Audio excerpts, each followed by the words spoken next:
ആ എന്താ വയ്യ സാറേ? എത്ര നാളായി ഇതുപോലത്തെ ഒരു കഥ വായിച്ചിട്ട് ദാസൻ? നടക്കട്ടെ. ചില കഥകൾ അങ്ങനെയാ, വായന തുടങ്ങിയ നിർത്തല്ലേ.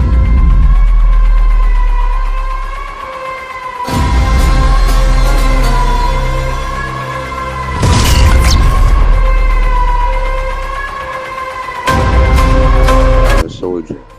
We are soldiers. So, paschatapam na bhayam na. No regret, no fear.